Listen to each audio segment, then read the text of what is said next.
আসসালামু আলাইকুম বন্ধুরা, সবাই কেমন আছেন? এই তো নতুন আরো একটা রেসিপি নিয়ে হাজির হলাম। আশা করি রেসিপিটা আপনাদের ভালো লাগবে। আজকে আমি রান্না করব বন্ধুরা হচ্ছে হাতে মাখিয়ে কাঁকরোল আর আলুর চচ্চড়ি করব। সেটাই আপনাদের সঙ্গে শেয়ার করছি। আশা করি রেসিপিটা আপনাদের অবশ্যই ভালো লাগবে।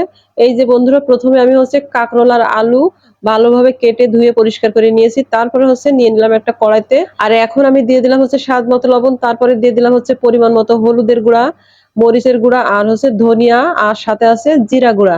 আর এখন বন্ধুরা দিয়ে দিচ্ছি হচ্ছে পেঁয়াজ কুচি, রসুন কুচি, তারপরে হচ্ছে কয়েকটা কাঁচামরিচ, আর তারপরে দিয়ে দিলাম হচ্ছে পরিমাণ মতো সরিষার তেল।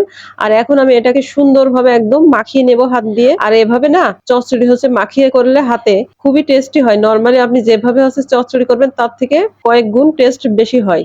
এভাবে ট্রাই করে দেখতে পারেন। আর এই চচ্চড়িটা হচ্ছে যতটা হচ্ছে আপনি সুন্দর করে মাখাতে পারেন তারপরেই হচ্ছে টেস্টটা হচ্ছে নির্ভর করে। আর বন্ধুরা, এটাকে হচ্ছে আলতো ভাবে সুন্দর করে আমি অনেকক্ষণ নিয়ে মাখিয়ে নিয়েছি। আর এখন হচ্ছে দিয়ে দিচ্ছি ঝোলের জন্য। ঝোল না অবশ্যই রান্না হওয়ার জন্য যতটুকু পানির দরকার ঠিক ততটুকু পানি দিয়েছি, কারণ এখানে আমি হচ্ছে কোনো পানি থাকবে না, একদম শুকনো করে ফেলবো। এই যে এখন আমি এটাকে হচ্ছে চুলায় বসিয়ে দিয়েছি। আর এই যে অনেকক্ষণ হচ্ছে কষিয়ে নাড়াচাড়া করার পরে আমি হচ্ছে চুলার উপরে রেখে দিয়েছিলাম। আর এখন হচ্ছে ঝোল শুকিয়ে মানে পানি শুকিয়ে মাশাআল্লাহ এই যে ফাইনাল লুক।